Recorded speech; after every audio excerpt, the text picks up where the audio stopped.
Hi everyone. कैसे हो आप सब? So, Adam, we are very excited to have you in India. I'm excited to be here. And I am a little extra excited today because I've got you something from home. Okay. So guys, don't mind me switching between Hindi and English, Go okay? for it. तो मैं ना मेरे घर से पूरन पोली लेके आई हूँ Adam के लिए. So I've got you a little something that's been made in my home. And I know that you've been eating at fancy places and all of that, and that you've been trying Indian food. But I want you to try this Maharashtrian dessert, which is called Puran Poli, and it is made in my home. Puram Puli? And this, just to show you that this is how we do it. Okay. And okay. We'll put it here.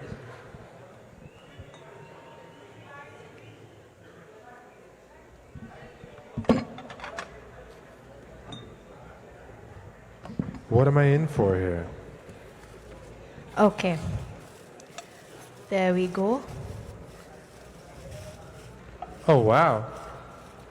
Okay, it's still hot from home, and that is the plus point of a dabba, a hot case, right? Yeah. So dabba culture in India is also a very big deal, where in hot cases we get our food when we're working and all of that. Yeah. So I've come with my dabba here today, and Adam, please, I would love it if you would give it a try.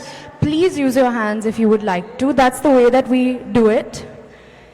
And that's the fun in it. So this is a dessert. This is a dessert. You just bite. You just bite. It's really, really good. It's comforting. I'm so happy to know that. So I'm so happy you're having this because Puran Poli is also one of my favorite foods that I have grown up eating. And yesterday was Maharashtra Day. So I thought let's belated celebrate Maharashtra Day as well. So I'm so glad you had it. Thank you. And yes, this was just a little something that I wanted to do for you. And of course, we have to continue with our chat. Oh, yeah. Let's sit down. So you can have the rest of it later. I'll eat it all. I want to tell you the real reason we've called you here. The real reason that we've called you here is, Adam, I've sent some DMs to my best friend. Can you help me delete it from her profile? Is there any way? Please. I will poke around. I don't know. We'll see what we can do. Okay, fine. You will definitely consider helping me, right? I will definitely consider helping you. Okay, I'm really happy to know that because there are some DMs that I have sent to my best friend, and now that I have an opportunity with the CEO of Instagram, I'm not going to let that go. So great. All right then. That is very comforting. So we can go for it then. Well, let's start by letting me ask you a question here, because I think there's probably more people here to see you than to see me, which is kind of fun. How's everybody doing, by the way? Everybody okay? Like, I see a lot of phones up. I see more people filling in the back. Wow, look at this. What a crowd. Okay, I thought maybe we would start with talking a little bit about India, where we're seeing an immense amount of creativity. And just given that India is headed towards becoming a global powerhouse, I think, for creativity. For us, it's the largest country in the world for Instagram at this point, and for content creation. And you yourself being one of the most followed public figures, I think over 90 million followers at this point. Where do you think the future is headed for content creation? So, content creation, I feel, is such a new word that has been introduced probably in the last decade or so. But content creation, what is it largely? It's pretty much storytelling, right? And what better country than India to tell a story? I feel like we are so rich with the storytelling that we've grown up learning about in our households. And now with Instagram, with the way that content creation is growing in India with having a platform like Instagram where it's democratized, where people can come out and really share their stories. I don't think that there is a better time than right now for India, and with the way that we're growing, with the way that technology is growing as well, it's very, very promising. So I feel like we are already in an amazing place. And you see people creating content, you see chaiwalas creating content, right guys? You're seeing people creating content in their bedrooms. You're seeing that you don't need those large setups, studio setups. You can have one person who's doing the shooting, the editing, the conceptualizing and all of that. So I think that it is such an incredible time right now in India for content creators, and I only think it's going to get better from here. I love that. And yeah, I think that for me to be a part of this time is very, very exciting as well. And I want to ask you that in India we are making data affordable. A lot of people now can afford data. And we brought about an internet re-revolution, if I may call it that. And its biggest impact, I believe, has been on the usage of social media. What do you think? How does Instagram see this impact, and where do you see India as an opportunity or market in the next 10 years? So this wasn't true when I first started at Meta. I've been working at Facebook, which was called Facebook and now called Meta, for almost 17 years. But when I was working on the Facebook app, data here was expensive and networks here were slow. And that has changed dramatically over the last 5 or 7, maybe 8 years, both in terms of reliability, but most importantly in terms of cost. And as the cost of data has gone down, we've seen an immense amount of growth in how much time people spend online. But more than anything, we've seen growth specifically in video. For us, short-form video, for others, short-form and long-form video. And there just seems to be this insatiable demand for entertaining, immersive, sound-on, sound-forward, musical video. And so it has really driven this dramatic shift in what Instagram even is. We started as a feed of square photos, but now most of what people do is they message each other and they share and they watch videos. So it's very different than where we started. But at this time, actually, most of the time spent in Instagram is watching video, and that's even more true here in India. So what's been kind of interesting to see is, as Instagram in India has changed really quickly, it's sort of served as a signal for how Instagram was also changed in the rest of the world. So in some ways, India has been leading on that front. And I think that started with the cost of data going down and the speed of internet connections going up so quickly.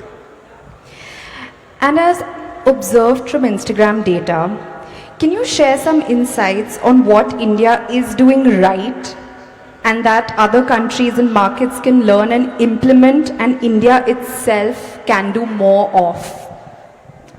It's a hard question to answer because I think a lot of things have been going really well for Instagram and for all the creative people on Instagram here in India. We see much higher amount of sharing, amount of time spent per person, amount of engagement and creativity relative to the rest of the world. So I don't know that there's anything that I would say India isn't any big opportunities for India to do anything differently. In terms of the rest of the world, I think there's a couple things that come to mind. One, India is an amazing group of diverse cultures and diverse languages, and you see that across verticals. You see that in music, you see that in Bollywood, you see that across the board. And so I do think there's probably more room for other countries to learn from things like, in Bollywood, how you see movies translated into multiple languages. The last speakers up here were talking about accessibility, which is related in terms of the ability to translate subtitles, audio, lip syncing, all of these new things. And I think more countries would benefit from thinking about how they can create content that can reach across not only linguistic barriers, but also cultural barriers. And I think you see that happen here in India, at least across states, across languages, and I think that's really inspiring. I think I got you next, though. Is that all right? Yes, you've got me next. That's right. Okay. So actually, we were talking about this before backstage, also talking about your brand and your jewelry. But one thing that I think is a good thing to ask you about is, why is authenticity so important on Instagram? And how do you ensure that your content feels relatable, feels accessible? Things like your dogs, which I love, by the way. Thank you so much. So I have to be very honest with you, Adam. I think that authenticity isn't just important. I think it's the only way. I think everybody here, I'm presuming all of us are on social media. I think all of us can spot when someone is not being authentic. They say the camera also doesn't lie, right? And if you're going to put yourself out there, people are going to see if you're faking it. So I believe that authenticity is the way. And I feel like the audiences, people who are watching your content, they will connect with you more if you are authentic, if you are showing all facets of who you are as a person. And it doesn't have to always be strategic. It can come from your heart. It should come from your heart. It should be who you are. And I think that the reason why people also admire that is because they feel, hey, I have that same problem, or I dress like that, or I talk like that. And I think that when you are authentic, you automatically become relatable. So I really feel like authenticity is something which is the way to be. And it's also, I have to say, lesser exhausting, because when you're inauthentic, right, you have to really think of someone who you're not. And then you're putting in a lot more effort, and then you're doing it, I personally feel like then you're doing it for the wrong reasons. The whole reason, I think, that few years ago when Instagram even came about, right, why did it come about? It came about so that people could put pictures of or share moments of their lives with their friends, with their family, etc. And I think that that's what people really want to see as well. Yeah, I think you do an amazing job of that. I think Thank you. In general, for people to get a little window into your world is just exciting to see. I mean, I'm having a great time doing that. And what I think you could shed light on, Adam, is it true that reels work better than statics? Does Instagram choose to push one type of content more than the other, or is the platform itself unbiased? So what we're trying to do always is help people connect with content that they're interested in. Because if we do that well, then they'll be happy, the people who are creating that content will be happy, and our business will do better as well. And so we don't try and boost one type of content or suppress another. But in general, we do see patterns. In general, not for everybody, but in general, video is more engaging than static photos. And so on average, it gets more likes, it gets more sends, it gets more watch time, and therefore it will do better in ranking and just with reach. But that's not true for all creators. Some creators have great success posting just still photos or static. Book Instagram is a whole world, poetry Instagram is a whole world. But yes, on average, reels get more reach, but that is not necessarily true for every creator, because we are always trying to figure out who's interested in your content, and for you, maybe your photos are more compelling than your video, but for me, maybe it's the other way around. I mean, I feel like even with me, I feel whether it's a reel or a photograph, I can't really pinpoint personally for myself what, is going to work or what isn't. It might be based on the specific thing. Maybe a cute video of your dog doing a trick is going to be better than a photo, but a photo of you, dressed up for a movie would do better than the video. So it depends. How do you think public figures can build, because we're talking about authenticity, but part of I think what happens here also is you build a community of people who are invested in you and your success. So how do public figures build a strong community on Instagram, and what has worked for you? Because I think you've done that. You know, I feel like whichever public figures who I admire and whoever I follow, and maybe actually you can also shed light on this, say the top accounts that are followed, right? I honestly can't spot a strategy there. And I feel like everyone's account is so uniquely different, and so they really do seem very authentic, you know, when I'm watching their content. So I feel like what has actually worked for them is probably their authentic voice as well, if I may say so. And actually, I think you can shed more light on that aspect as well. And for me, I've actually very honestly not had any strategy. I think that the only strategy that I have had is, which I have a lot of fun using, by the way, are trending audios. I love using trending audios. And I also really love using trending captions. And we actually, you know, Adam, we have a really strong meme culture in India. I've started to see this. Okay, Yeah. and okay, guys, who loves memes? Exactly. We got most everybody. So I have to tell you, I mean, I consider myself to be a meme addict. Okay, and I'm constantly sending my friends, my family. We share on our WhatsApp as well. You know, oh, look at this meme, it's so funny, and then maybe just take some inspiration from that and spin a caption around it or something. So for me, I think that if one has to call it a strategy, it's basically just having fun with stuff like that. I mean, the hope is that for people who are using Instagram for work, it'll, you know, to augment or amplify what they do, it is to a certain degree work, but our hope is that it's also fun, that it Yes. gives joy, that it doesn't feel like a chore. So Exactly. I'm happy to hear that. Absolutely. In fact, we have our meme creators, Adam, have followers equivalent to populations of some countries. And that side of creativity is, I mean, it has a lot of fans in our country, you know, and people are consuming that and really enjoying themselves with that. And yeah, so it's a lot of fun. And so how do you balance, say, sharing personal content with promoting your work or business on Instagram?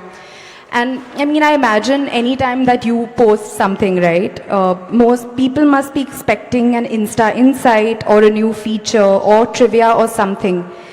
Does it confuse you on what to post?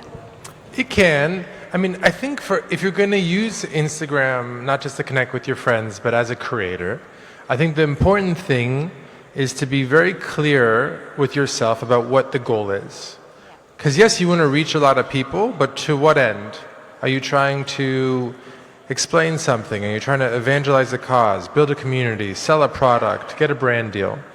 And then you have to come up with content that aligns with that goal, but also that resonates with an audience. And so my goal is to just explain, what is Instagram doing? Why are we doing it? How are we thinking about it?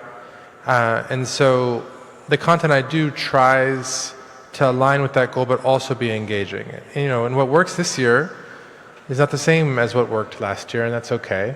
I've actually found, I mean, part of your question was about personal content. When I started, people weren't that interested in personal content. I did a little bit because I wanted people to know that people actually work at Instagram. It's not just a technology, there's humans behind to humanize us a little bit. But that content didn't do very well. But as my following has grown, not nearly as big as yours, by the way, but as it's grown, now people seem to be more interested. And so I share a little bit, but I try to be balanced. But most of what I do is explain new features, highlight things that you might find useful, and make sure you, as creators, but also the broader community, have some insight into how we're thinking about what we do. I think it's very, very helpful that, you know, you share that information. I even really like the way you share it. You share it in a relatable manner. Yeah, I mean, we talked about authenticity before, but what I do is my team and I were like, okay, this week we're going to talk about the close friends feature or something like that. And then we just put the camera on and I just talk. And then I say, any feedback? And they always say, yep. They tell me everything I did wrong, and then I just do one or two more, and then we post it, even if there's mistakes. Because if you process it too much, if you polish it too much, it won't feel real, and it won't resonate or do as well. Yeah, I have a similar anecdote where I'm shooting content in my bedroom. Only difference is that my mom is banging on the door and saying, when are you going to be done? And I'm like, I'm shooting a video for my jewelry brand. I'm almost done, you know. Yeah. So that's usually the kind of But feedback that's I'm great. dealing with at home. Yeah. For me, my kids will invade. We are actually, unfortunately, out of time. I'm just getting a bunch of frantic hands from the side. But before we go, I'm asking you, but I'm also asking all of you, can we take a selfie real quick? Is that okay? Of course. Absolutely. All right, you might... We've already run out of time. See, I know. You should see how nervous people look on the side of the gosh. stage. Oh, damn it.